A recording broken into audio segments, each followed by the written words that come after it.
안녕하세요. 춘파랑의 투데이 스픽입니다. 네, 오늘도 건강 상태는 그리 썩 좋지 못하지만 용감한 방송 시작해 봅니다. 먼저 공수처 문제가 아직 해결되지 못하고 있습니다. 최근 단행된 법무부의 검찰 관련 인사 문제들은요, 인사 발령들은 어, 현 정부의 울산 선거 비리를 수사하고 있던 이 담당했던 검사들을 대거 인사 발령했습니다. 그래서 더욱 문제라고 보고요. 공수처라는 것이 고위공직자 비리를 수사하는 건데, 고위공직자의 비리를 수사하고 있던 현 정권의 현 시대의 선거 비리 문제를 수사하고 있던 팀을 해체시켜 버렸습니다. 이외에도 중요한 나라의 기본적인 근간을 흔드는 중요한 문제들이 많지만 일단 분명히 짚고 넘어가고 싶고요. 여러분들께 오늘 약간 신기할 수 있는 이야기 전해드리려고 합니다. 제가 최근에 한 4~5달 된 것 같은데요. 이상한 서적들을 몇 권 발견했습니다. 그래서 조사가 시작이 되었는데요. 처음에 발견했던 이상한 책은요. 어, 빅데이터에 관한 내용이었어요. 최신 과학기술 서적 중에 빅데이터와 제4차 산업에 관한 제목을 최신 트렌드를 갖고 있는 책이었는데요. 내용이 논리 전개가 이상했습니다. 이상한 논리 전개 문장으로 결국은 투자로 연결되는 책이었는데, 뭐 그럴 수는 있겠죠. 과학기술 트렌드의 제목을 달고 있어도 투자를 유도하는 서적이라든가 아니면 사이비 종교로 유도하는 책이라든가 아니면은 남북 관계가 화해 무드니까 올 정권 들어서 이런 책들이 서점에 매대에 있는 걸 발견했었는데요. 곧 통일이 될 것이니까 이런 쪽에 투자를 하면 좋다. 여러분 재테크를 위해서 여기에 관심 있고 미리미리 대비하시라. 뭐 이런 책들도 있었고요. 항상 제목과 내용이 다른 책은 많아 왔습니다. 그런데 그 수준을 넘어서 이상하게 보였던 책들이 있어서 제가 조사를 하게 됐는데요. 제가 오늘 언급드리는 이상한 책들은 후속 시리즈들에서 계속 소개해드릴 예정입니다. 하나는 앞서 설명드린 빅데이터에 관한 책이었고요. 그리고 두 번째 이상했던 책은 느낌의 진화라는 제목의 책이 있었습니다. 일본 과학자가 쓴 책인데요. 저명한 박사입니다. 사람의 느낌에 대해서 연구를 한 것을 자신 저술한 책이었는데, 그런데 이상했던 점은 이 책에서 두 명의 저자가 마치 저술을 하고 있는 것처럼 느껴졌다는 점입니다. 네, 이 느낌의 진화란 책에서는 두 명의 저자가 저술하는 듯이 느껴졌는데요. 이 책에서 사람의 느낌에 대해서 연구한 박사는 우리 급속하게 발달하고 있는 최신 과학이 나아가서는 안 되는 분야, 나아가서는 안 되는 방향에 대해서 언급을 하고 넌지시 암시를 하고 경고를 표현한 대목이 있었습니다. 한 파트에서는 그렇게 경고에 대해서 우리가 잘못된 방향으로 나아갈 수 있는 부분, 그리고 과학 연구가 지향에 대한 부분에 대해서 분명히 언급을 하고 경고를 해주었는데, 책의 다른 에피소드에서 잘못된 방향으로 연구가 진행되고 결론이 나는 듯한 그런 글이 있었습니다. 근데 이게 마침 과학의 세분화된 분야에 대해서 다른 의견들을 갖고 있을 수는 있지만은 두 인격이 쓴 것처럼 두 개의 철학을 갖고 있는 또는 두 개의 사고를 갖고 있는 사람이 쓴 것 같은 그런 책을 접한 적이 있었습니다. 근데 이상한 점이 여기서 멈추지 않고 책 속에 강조점들이 있었는데, 이 강조점들 예를 들어서 우리가 프랑스어를 보면은 단어 위에 구두점이 있기도 하잖아요. 그런 것처럼 책에 어떤 특정 단어의 강조점이 있는데, 이게 한 문장에서 이것은 초등학생이 봐도 핵심어가 아닌 것 같은 부분에 강조점이 있다거나, 아니면은 단어 위에 예를 들어서 붉은 낙엽잎 하면 그 낙엽잎이나 붉은 위에 강조점이 있는 것이 아니라 붉은 나뭇잎은 은이란 조사 위에 강조점이 있거나, 아니면 누가 어디에 애의 강조점이 있거나, 이런 이상한 서적을 접한 적이 있었습니다. 이것이 무슨 간첩끼리 뭐 주고받는 암호문도 아니고요. 암호문으로 발간된 것도 아닐 것 같고요. 저명한 과학자가 쓴 책이고, 다른 이제 그 외에 다른 내용들은 충분히 수긍할 만하고 그 권위가 인정될 정도의 책이었거든요. 그래서 이런 이상한 책들도 발견을 했고요. 그리고 또 하나 더 이상한 책을 그 이후에 발견한 것이 역시 과학서적이었는데요. 감각의 미래라는 책이었습니다. 이 책은 읽으신 분이 많으실 수도 있겠습니다. 좀 두꺼운 책이고요. 최신 인지과학 연구에 대해서 어, 미국의 그 기자인데요. 그 신문 기자인데 미국 전역을 돌아다니면서 최신 인지과학 분야의 연구들에 대해서 이제 인터뷰하고 이런 내용들을 최신 과학기술 소개하는 두꺼운 책이었습니다. 나름 이제 정리해 놓은 건데요. 인지과학 분야에 대해서. 근데 이 책도 이상했던 점이 인터뷰를 하면은 그 과학자 연구 분야에 대해서 굉장히 현 시대 사람들에게 센세이셔널한 내용이고 좀 쇼킹한 연구 분야였거든요. 그러면 이제 출처가 분명히 이제 보통은 포함을 시키는데 책을 저술할 때 과학자들이 논문을 쓸 때나 우리가 이제 학교 다닐 때 논문을 쓸 때 마찬가지죠. 그 출처는 주석 을 달든 인용 문구 이제 이 형식을 취하든 분명히 이제 기본적으로 습관적으로 이게 들어가는데 그런 게 좀 누락된 부분들이 많더라고요. 워낙 센세이션이나 최신 과학 그 분야들을 소개하다 보니까 이게 진짜야? 믿거나 말거나 이야기 아니야? 아니면 이제 최신 과학 기술을 포장을 하면서 사이비 종교로 빠지는 이제 그런 부분도 있고 아니면은 이제 우주 산업 같은 경우는 이제 대규모로 이제 투자를 유치해야 되기 때문에 좀 부풀려서 홍보하는 경우도 있잖아요. 이미 미국 영화에서도 이런 부분에 대해서 비판하는 영화들이 많이 쏟아져 나왔고 그런데 이제 출처가 분명히 명기가 안 돼 있고 워낙 센스있는 내용이기 때문에 독자로 하여금 호기심을 자아내게 하고 그러면 이게 진짜인가 찾아보고 싶다. 영상으로도 봐야겠다. 그런데 이런 이제 정보들이 기본적으로 정보들이 이제 친절하게 안내가 되어 있지 않더라고요. 근데 이 책에서만 이런 이상점을 발견했다면은 이제 그냥 그런가 보다 하고 지나갈 수도 있었겠죠. 근데 현재 시중에 나온 책 중에 이런 이제 최신 과학기술을 소개한다거나 아니면 무언가를 이제 소개를 하면서 이런 기본적인 이 확인 가능한 정보, 이런 게 이제 누락된 것들을 이제 발견했습니다. 그것이 이제 어떤 일본의 이제 아까 앞서 소개해드린 그 과학자, 그 박사님은 아니고요. 어떤 일본의 유명한 과학자가 쓴 최신 기술 서적인데 이런 기본적인 인용 정보가 누락되어 있어서 그것을 의심하게끔 할 수 있는 이제 의심을 살 만한 그런 서적들도 발견했었고, 근데 이런 과학 서적들은 좀 종말론하고 관계 맺어진 경우가 많더라고요. 지구에 이제 종말을 전제로 하고 또 최신 과학기술 홍보를 하고 또 100세 시대 같은 요 문구가 꼭 들어가더라고요. 근데 이게 100세 시대가 안 왔다 안 올 거라는 그 얘기는 전혀 아니고요. 아무튼 이상한 책을 최근에 좀 발견을 했습니다. 그리고 또 이상했던 책은요. 김초엽 작가가 쓴 우리가 빛의 속도로 갈 수 없다면 이 책인데요. 이 책은 홍보도 많이 되어 있고 그리고 수상 이력도 있습니다. 한국과학문학 제2회 한국과학문학상 중단편 대상을 수상했고 그에 맞는 이제 SF 관련 단편으로 수상을 많이 한 작가인데요. 젊은 작가요. 이 책 전체가 이상하다는 것이 아니라 내용 중에 좀 이상한 부분들이 있어서 여러 가지 최신 과학 기술을 전제로 해서 본인의 상상력을 구현해서 여러 감동적인 스토리들을 만들어내고 있습니다. 그리고 우리가 한번 좀 생각해 보아야 될 이런 에피소드들을 만들어냈는데요.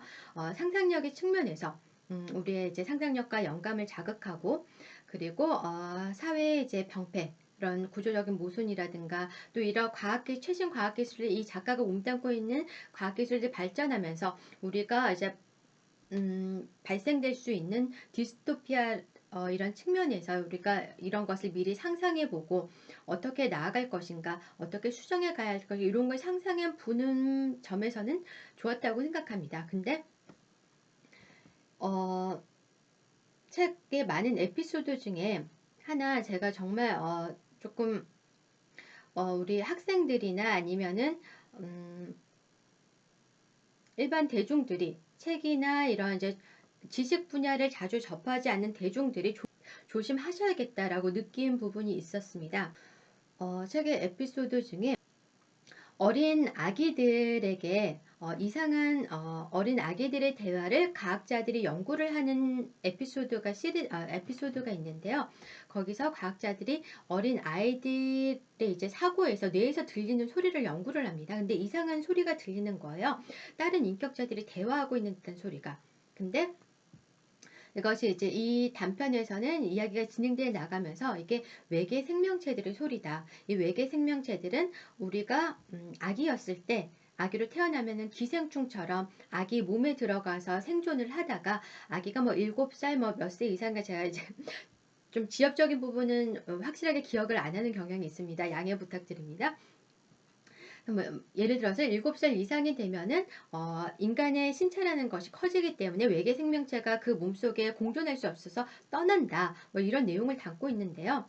그러면서 이제 이 소설에서 이제 이야기를 지어나가고 있는 부분은 이 어린아이들이 도덕 교육을 어릴 때 이제 도덕성이나 인성이라든가 이렇게 형성되는 것이 외계 생명체가 공존하면서 애기들에게 가르친다. 요렇게 이제 다뤘더라고요. 그런데 이게 문제될 수 있는 것이 소설의 이제 다른 에피소드 내용들은 제가 여러분께 상세히 설명드리지 않겠습니다. 여러 가지 사정이 있어서. 그리고 앞서 언급드렸던 이상해 보였던 책들, 좀 비논리적인 전개를 담고 있다거나 주의해야 될 서적들은 제가 또 리스트로 여러분들께 블로그나 다른 사이트를 통해서도 이제 안내를 드리고 다음 시리즈에서 자세히 다루도록 하겠습니다. 김주엽 작가의 우리가 빛의 속도를 갈 수 없다면 이 책에서 제가 가장 큰 문제라고 생각했던 점은 우리의 인간성, 도덕성이라는 것이 외계 생명체에서 왔다라는 것을 다뤘는데요. 인간의 상상력은 자유입니다. 뭐 스티븐 스필버그를 비롯해서 수많은 예술 관련자 그리고 과학자들 또 문학가들 그 예술인들이 이런 상상력의 나래를 펼고 금기 없이 또래는 우리 인간 사회의 금단 금기도 다루면서 또 호러물도 제작하면서 이런 것은 자유라고 봅니다. 근데 문제가 되는 것은 인간성이라는 것은 인간이 갖고 있는 자질이고 특성이기 때문에 우리가 인간성이라는 단어를 붙여놓은 것이잖아요. 이렇게 명명한 것인데 이것을 외계 생명체에서 부여받은 것이다 라고 설정을 해버리게 되면은 이것을 인간성이라고 언급할 수가 없는 거죠. 뭐 이것은 자유이겠지만은 외계 생명체가 있다고 주장하는 측에서는 미국에서 현재까지 UFO를 목격했다거나 외계인과 만난 적이 있다, 나 외계인에게 납치되어 봤어 이렇게 주장하는 사람들이나 아니면 과학계에서도 먼 우주에 우리 아닌 다른 지적인 생명체든 아니면 이제 물리적인 생명체도 있을 거다라고 연구하는 과학자들, 과학계에서도 그리고 이제 외계인을 목격했다는 사람들 사이에서도 우리가 외계 생명체에 대해서 상상해 했을 때 좋은 점보다는 나쁜 점에 대해서 우려를 하고 대비를 해야 되기 때문에 나쁜 점에 대해서 생각해 보게 되죠. 우리가 조심해야 될 부분.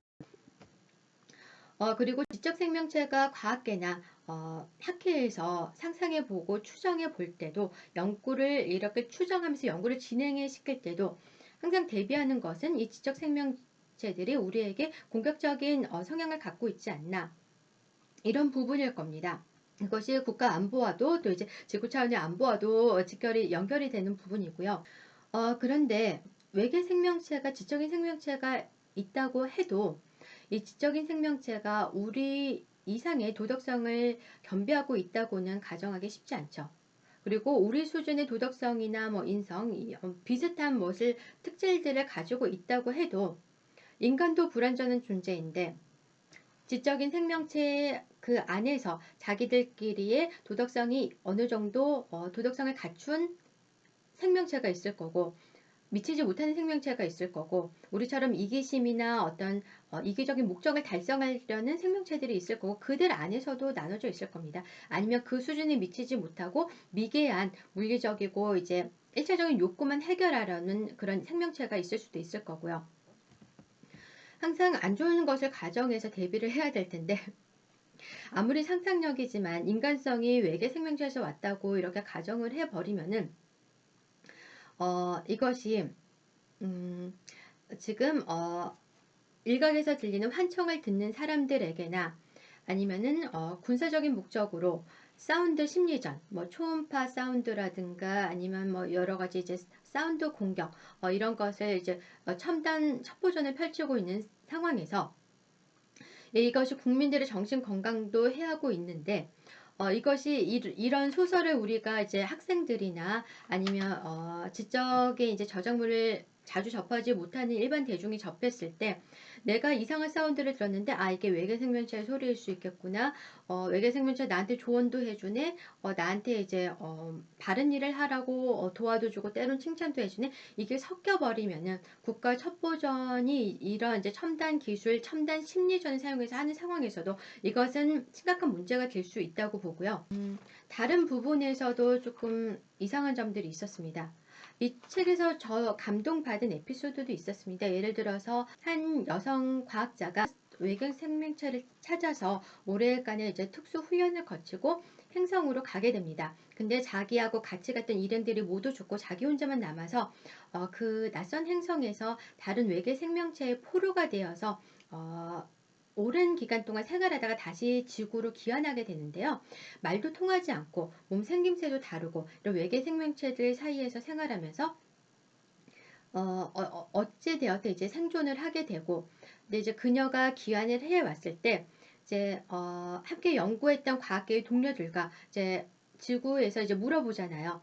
외계 생명체를 보셨다고 들었는데 어떠했나요? 뭐 어떤 특성을 가지고 있었나요? 어떤 언어를 쓰고 뭐 어떤 사고를 했고 또 어떤 다른 생명체에서 어떻게 생각하면 어떤 목적을 가지고 있어 물어보는데 거의 좀 이제 자기가 봤다는 사실은 언급을 했지만은 그 이상의 정보에 대해서는 함구했다고 합니다. 그리고 끝내 밝히지 않고 죽는데요. 그것은 그 자기가 마주했던 조했던 외계 생명체가 자기가 겪었던 것처럼 우리 인간에 의해서 이제 발견이 되면은 실험 대상이 될까봐 워낙 이제 다른 생명체이기 때문에 일차적으로 연구를 진행할 수밖에 없는 거고 우리에게 위험이 될 점에 대해서 진행될 수밖에 없는 거고 그렇기 때문에는 그들의 관점이나 우리의 관점에서 이제 인격적인 부분이 무시되면서 관찰의 대상으로 실험 대상이 될 수밖에 없는데 이런 것을 이제 막기 위해서 다른 생명체를 존중하는 차원에서 그 이제 함구를 하고 죽게 됩니다.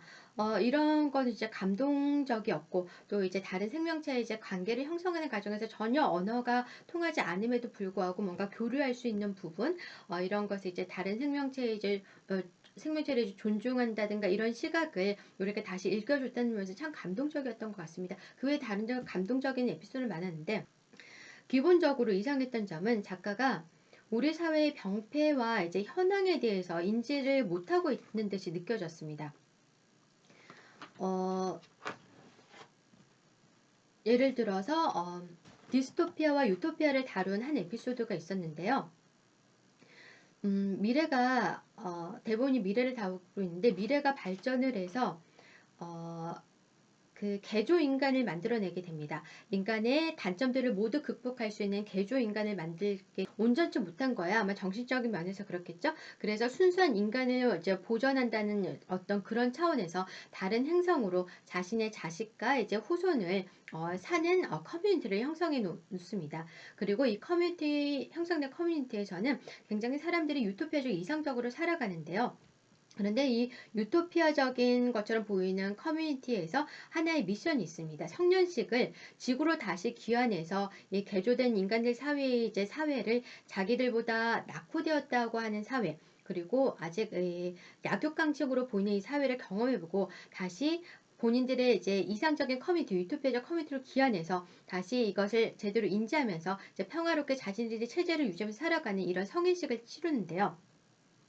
그런데 이 작가가 이제 구성한 스토리는 이 유토피아 커뮤니티에서 성인을 치르러 떠나는 이제 지구에서 개조된 인간들이 사는 사회, 또 이제 덜 개조된 인간들이 차별받으며 사는 사회, 또 이 사람들과의 이제 서로 알력이 있는 사회, 그리고 사회적 구조적 무슨 과학기술이 그렇게 발달해서 사회적 구조적 모순이 해결되지 못한 사회, 이것을 경험하고 그러면 여기에서 정말 이건 못 살 사회구나, 우리가 지금 우리가 만든 이 커뮤니티 이상적인 사회구나 하고 돌아와야 되는데 돌아오지 않는 사람들이 있다는 말이죠. 작가가 구성해놓은 스토리는 그렇습니다. 한 명씩 이제 한 뭐 대여섯 그룹 모아서 성인식을 치르러 이제 청소년들을 보낼 때마다 한 두 명씩 안 돌아가는 사람 멤버들이 있는 사회 구성원이 있는 거예요. 그래서 왜 그 아직도 차별이 존재하고 약육강식 같은 사회에서 안 돌아오는 사람들이 있나, 이것을 생각해 보니까 사랑이라는 관념, 사랑이라는 개념, 타인을 사랑하는 이 개념을 유토피아적 사회에서는 우리가 갖가놓은 새롭게 유토피아적으로 꾸며놓은 커뮤니티에서는 이 사랑이란 개념이 우리는 없다. 과거에 있었던 개념인데 인간의 본성이었을 때 이 개념이 없기 때문에 이 약육강식의 사회이지만 때로는 차별도 받지만 그 사랑이란 개념을 사랑이라는 마음을 계속 느끼고 싶어서 타인을 사랑했던 마음을 유지하고 싶어서 그것에 남아서 뭐 사랑하는 사람도 있고 그래서 안 돌아가는 사람이 있다. 이렇게 이제 이야기를 구성해 놓았더라고요. 이 정도까지는 수긍이 되죠. 약육강식의 아직 지구에서 이 차별을 묘사하면서 차별받는 계층은 덜 개조된 인간입니다. 주인공인 이상적인 커뮤니티의 다른 행상에서 지구로 돌아갔던 캐릭터도 주인공도 자신의 얼굴에 어떤 흉터가 있어요. 유전적으로. 그리고 개조된 인간이지 유전자 조작된 인간이 아니기 때문에 발전된 채점된 인간이 아니기 때문에 장애인을 보듯 차별을 받게 되고요. 장애인 취급을 받게 되고요. 무시를 받게 되고 뭐 남성들로부터 이제 그런 이제 범죄 위험도 계속 겪게 되고요. 그런데 작가가 토대로 한 이 현실이란 것이 우리의 사회적인 이제 병폐 구조적 모순을 현실적으로 구현한 것이 아니라 장애인들이 차별받고 있다는데 장애인들의 차별이 있기는 하죠. 현재에서. 그런데 이 차별을 우리가 이 사회에서 작가가 그 토대로 둔 현실에서 묘사를 하듯이 이런 이제 사회적인 차별이 아니라 현실에서의 장애인들에 대한 차별은 관심 밖의 차별일 것입니다. 우리가 사회적인 우리의 이제 각박한 현실, 각박한 현실에서부터 그쪽에까지 눈을 돌릴 수 없다는 그런 이제 배제의 차별일 거고, 그리고 복지 측면에서 차별도 지금은 복지 제도를 많이 개선해 나가고 있긴 하지만은 이것이 이 사람들은 복지를 베풀 수 없어 이런 수준의 차별이 아니라 지금은 이제 우선순위에서 밀려는 차별인 거죠. 그거를 사회에서 계속 개선해 나가고 있는 거고요. 그런데 작가가 인식하고 있는 토대로 둔 이제 기준은 우리가 이제 아직까지도 미개한 수준의 장애인들에 대해서 이제 인지적으로도 심리적으로도 차별을 하고 있는 것처럼 이제 그렇게 묘사가 되었습니다. 이 SF 소설이라도 SF 소설을 일반 문학 소설과 동등한 이제 수준에서 둘 수는 없겠지만은 초점이 맞춰진 분야가 있는 거고요. 하지만 어느 정도 현실적인 수준에서 사회적 병폐를 지적하고 싶다면은 사회적 모순을 지적하고 싶다면은 또 이제 과학기술의 발전을 인해서 나타날 수 있는 사회적 문제를 지적하고 싶다면은 현실의 이제 기본적인 수준은 어느 정도 맞춰야 될 텐데 그것이 맞춰지지 못하고 있는 것으로 보였습니다. 그리고 하나 또 이상했던 점은 뒷부분에 이제 문학평론가라고 하는 문학평론가가 이제 이 책에 대해서 해설을 실은 페이지가 있었는데 이 문학평론가가 과연 문학평론가인지 의심스러울 정도로 문장 수준도 조금 나이가 상당히 어린 것처럼 느껴졌고요. 한 여성 과학자가 우주 외계 생명체를 찾아야 되는 미션을 맡은 우주 임무를 포기하고 개조된 자기의 몸으로 사이보그화된 자기의 몸으로 심해 바다로 이제 도망가는 그런 에피소드가 있습니다. 참 특이하고 멋있게 묘사되긴 했는데 이 캐릭터에 대해서 소수자가 겪는 억압으로부터의 해방으로 깊은 바다로 떠난 것이다 라고 이렇게 이제 설명을 하고 있는데 작가도 소수자의 이제 차별과 이제 기대에 대한 압력으로부터 벗어나는 과정에서 또 이제 자신이 이제 개조된 몸, 자신의 이제 꿈이었던 이제 완벽한 이제 편안한 몸에서 모든 제5의 제6의 감각까지 느낄 수 있는 그 한 단계 업그레이드 몸을 가지고 더 나은 환경 이제 심해로 떠난 것이다. 어떤 꿈을 쫓은 것이다. 작가도 이렇게 이야기를 전개해 나가고 해설가도 이렇게 묘사하고 있는데 우리가 어떤 사람의 이제 행동에 꿈을 열심히 쫓은 또 쉽게 이해하긴 행동에 대해서 또 그 집념에 대해서 환호하고 그럴 때는 어떤 가치가 내포되어 있습니다. 그 행동에 대해서 끝없이 집념을 이제 추구를 할 때에도 이것이 가치를 담고 있지 않다고 하더라도 본인만의 가치가 있다면 우리는 거기에 대해서 감동을 받고 이제 환호를 하게 되는데요. 그런데 하나 전제 조건이 있습니다. 우리가 어떤 행동에 이제 끊임없이 추구한 이제 이례적인 행동에 대해서 감탄하고 인정해 줄 때에도 한 가지 이제 기본적인 이제 전제 조건은 남에게 피해를 주지 않았을 때입니다.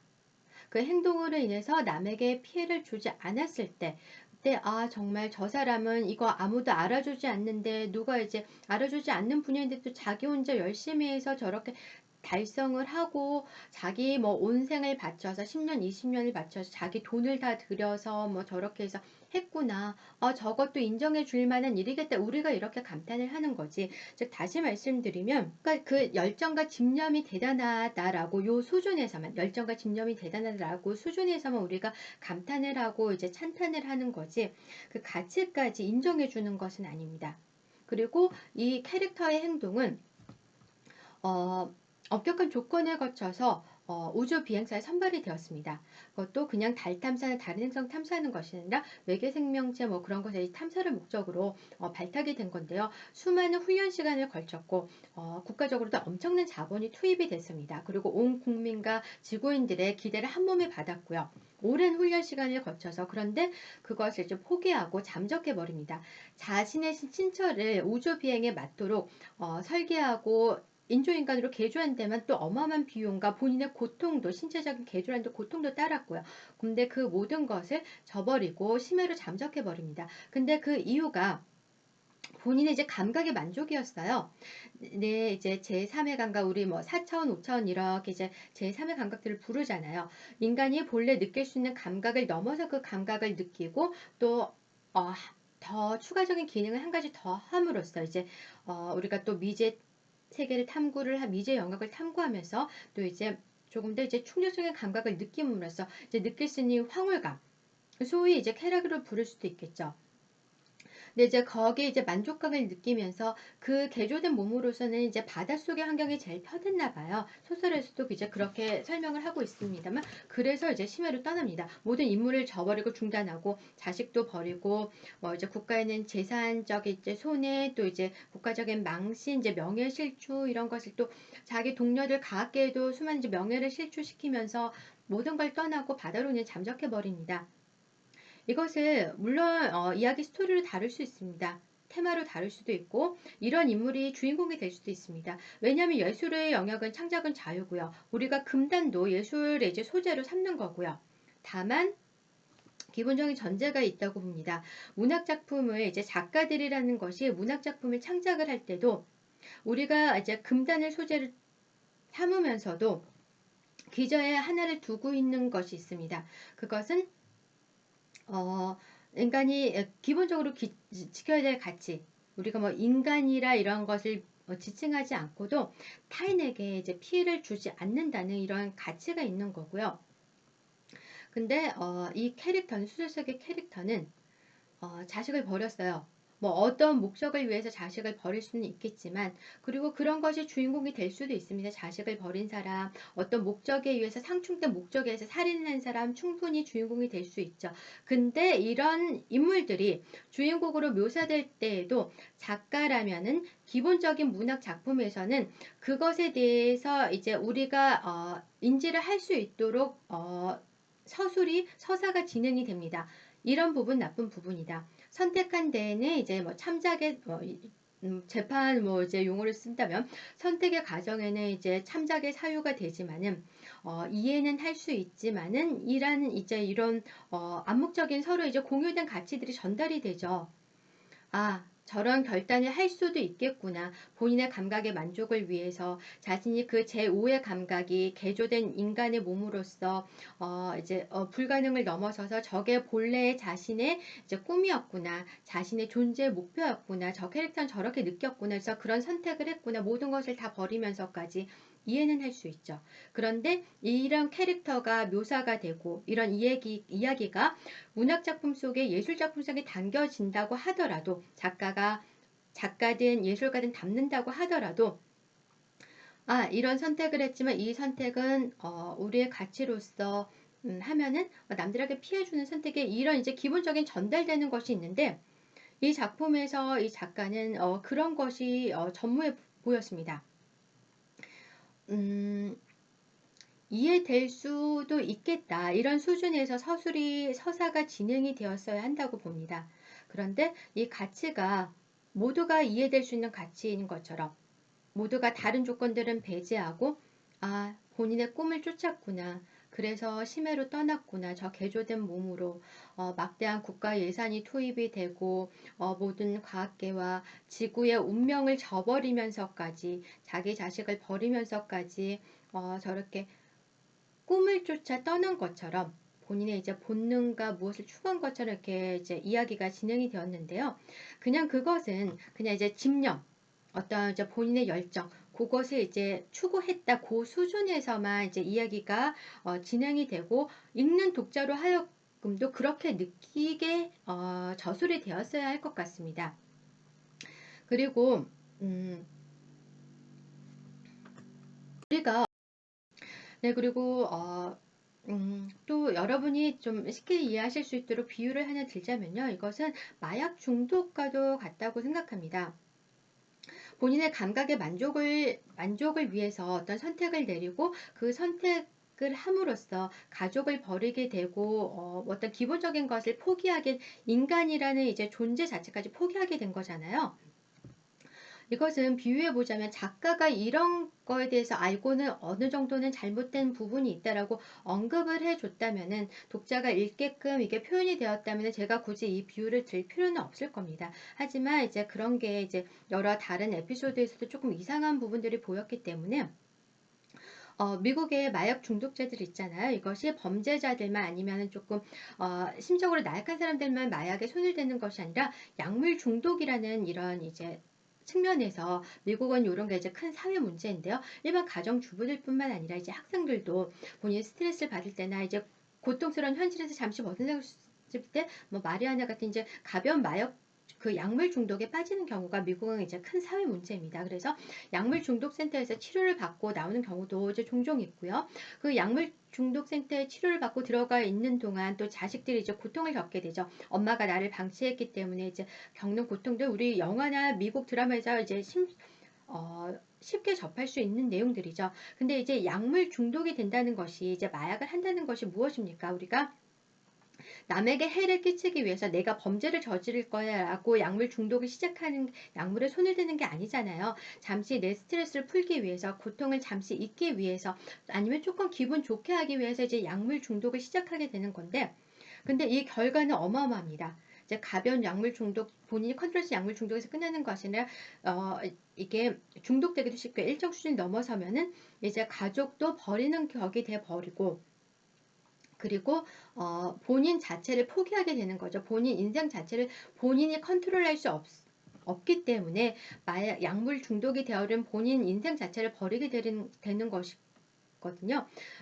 여러분들 물론 잘 아시겠지만 그래서 국가에서 마약만큼은 다른 범죄보다도 엄하게 이제 관리를 하는 거고요. 극한 이제 중형을 이제 배정해 놓은 것이고요. 그리고 중국은 특히나 마약하면은 아예 사형으로 다루고 있습니다. 그런데 이 주인공 잠수부의 길을 택한 여자 우주 비행사 본인이 뭐 우주 비행사 선발 과정에서 뭐 여성으로서 이제 차별을 받았고 뭐 미혼모로서 차별을 받았고 이렇게 이제 영화에 쓰는 스토리를 구성했습니다만 이것부터도 현실성이 없는 내용이고요. 사회에서 억압받은 소수를 묘사하고 있는데요. 남과 다르기 때문에 억압받고 차별받고 있는 이런 이제 스트레스를 압박을 표현하고 있는데 이것도 우리가 우주비행사 선발할 때 지금은 여성이라서 이 정도로까지 이제 차별이 없지요. 차별이 있다고 하더라도 그것은 보이지 않는 차별이고 법적으로 이제 사회제도적으로 우리가 그런 과정을 거쳤고 이미 발전된 수준에서 이제 다른 종류의 차별이 진행되고 있다면 있는 것이고요. 그리고 미혼모를 이제 차별한다고 해도 이것이 이제 현실적으로 작가가 충분히 이제 인지를 하고 구현해내고 있지 못한 것 같습니다. 그래서 그러니까 이제 캐릭터가 택한 것은 마약 중독, 본인의 황홀경, 신체적인 만족, 내 이제 본인의 내가 이제 더 추가된 감각이 내 본인의 원래 이제 내 존재 이유다라고 느꼈으면 이제 본인의 어떤 만족과 어떤 기준을 택한 것인데요. 근데 그 결과가 자식을 버린 결과가 됐고 나라를 저버린 결과가 됐고 지구의 운명을 인류의 운명을 저버린 결과가 되어 버렸습니다. 어 그런데 이거에 대한 인지가 없죠. 예 예. 저작 창작자가 이것에 대한 인지가 없죠. 비유하자면은 이제 그렇다고 볼 수 있다고 저는 생각을 하고요. 네. 저도 지금 시간의 압박을 받고 있습니다. 그래서 이제 작가의 이제 저술해 놓은 이런 모양새들이 현실적인 사회의 이제 여러 모순들이나 사회적인 갈등 요것을 바탕으로 이야기가 지어진 것 같지 않아 보이고요. 그리고 가장 위험했던 거는 우리의 인간성이 외계 생명체로부터 왔다는 거. 이것은 현실적인 우리가 접할 수 있는 많은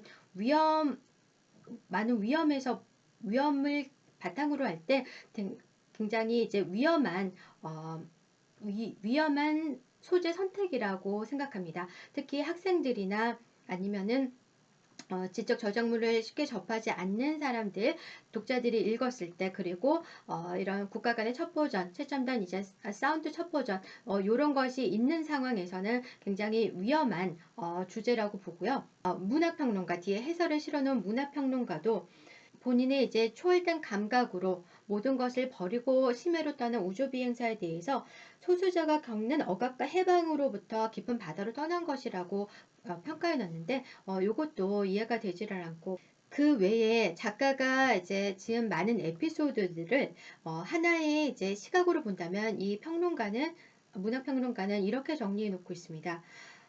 김초엽은 소설 세계 안에서 우리는 그간 역사 속에서 잊혀왔던 여성 장애인, 이주민, 비혼모를 비롯한 소수자들이 이 구체적인 감각들을 경유하며 서서히 제자리를 찾는 아름다운 광경을 본다. 이들의 이제 사회적인 차별로부터 우리가 이런 다른 모습들을 어떻게 포용할 수 있는가 이것을 최신 과학기술과 함께 묘사해 놓고 있다라고 정리를 하고 있는데요.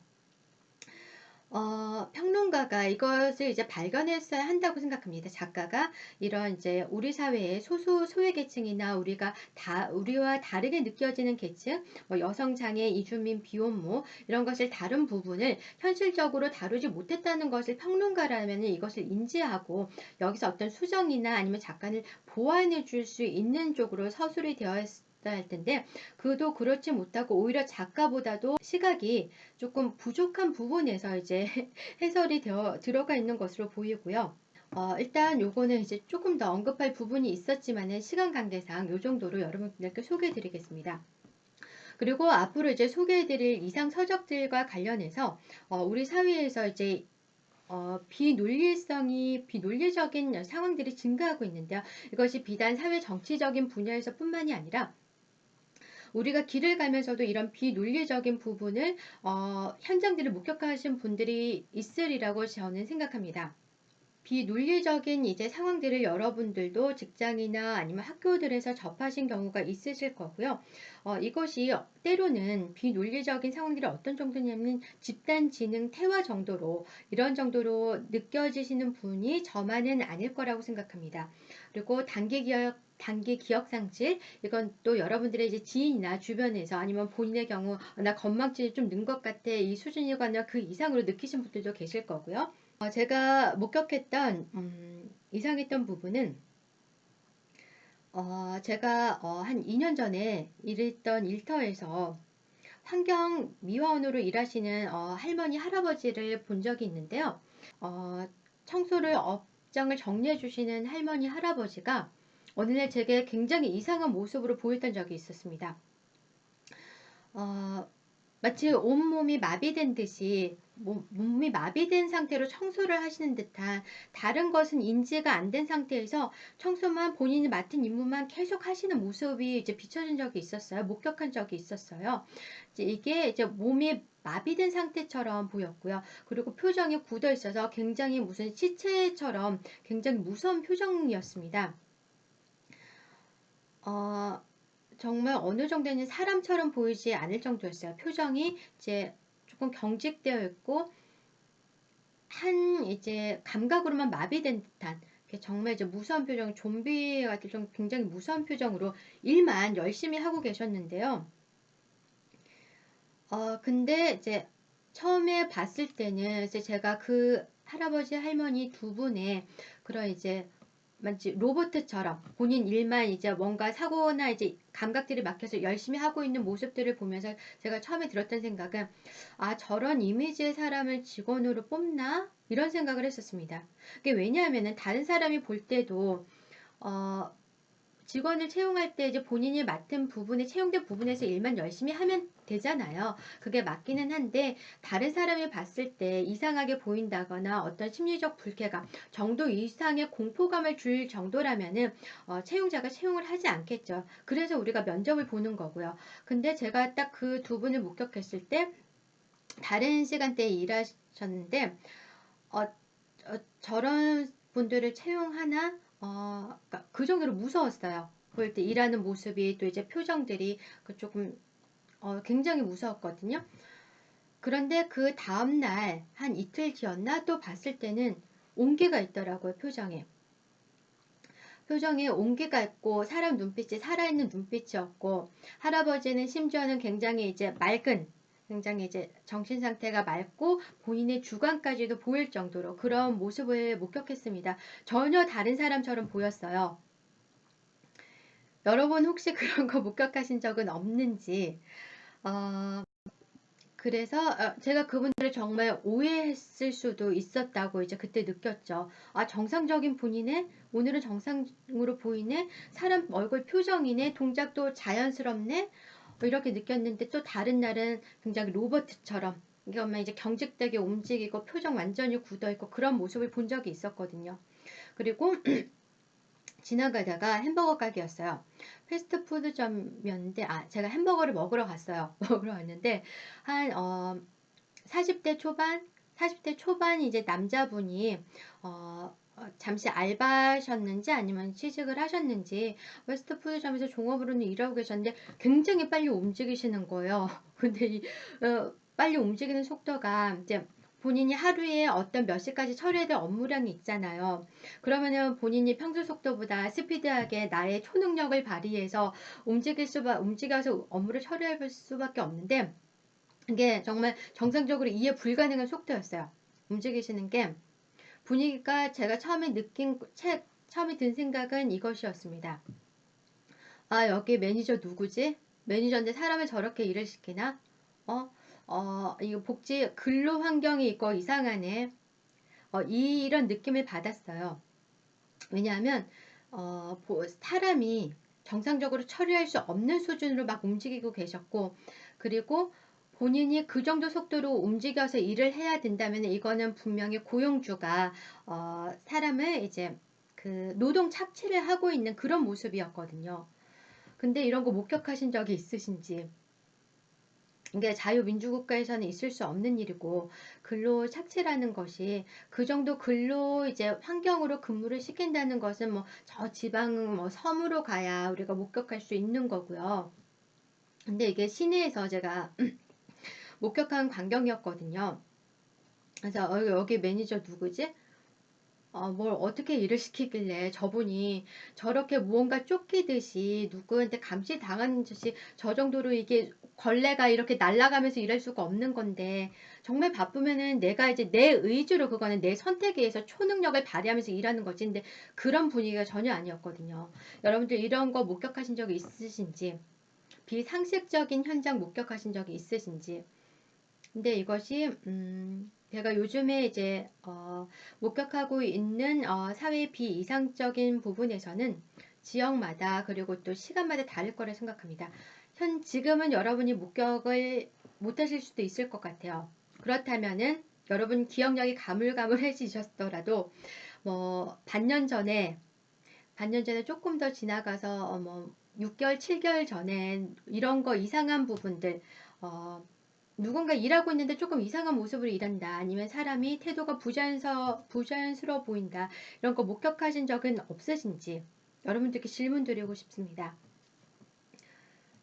그래서 앞으로 우리 사회에서 이런 비정상적이고 비논리적인 상황들이 증가하고 있는데요. 이것이 정치계 또 직장에서 뿐만이 아니라, 그래서 여러분들께 이렇게 조금 이상하게 보이는 서적들, 이상하게 보이고 말면 상관이 없죠. 아, 이거는 뭐 사이비 종교를 유도하는 책인가 보다, 안 읽으면 그만이고. 그리고 경제서적, 뭐 IT서적 많이 읽으시는 분들께서도 워낙 다양한 루트에서 출처에서 이제 출간물을 여러 가지 목적으로 출간하기 때문에 본인이 아시는 분이라면 본인에게 맞는 책, 그리고 이제 정상적인 책만 선택해서 읽으시면 되는 것 관계가 없는데, 이것이 우리 사회에 어떤 부정적인 영향을 미친다면 이제는 주시하고 이것을 우리가 심각하게 이제 생각을 하고 다뤄야 할 상황이라고 생각합니다. 그래서 우리 현재 좀 이상하게 나와 있는 서적들, 이상해 보이는 서적들,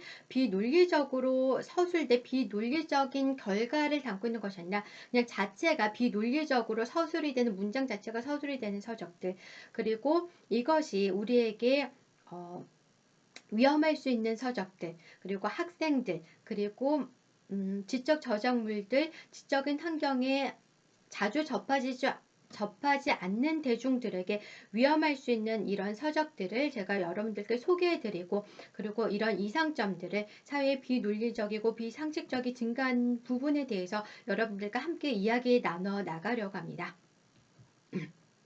네, 오늘은 여러 가지 여건을 쫓겨서 여기서 마치기로 하겠고요. 다음 시간 조금씩 정리되는 모습으로 여러분들 만나기를 희망하면서 오늘 방송은 여기서 마치겠습니다. 감사합니다.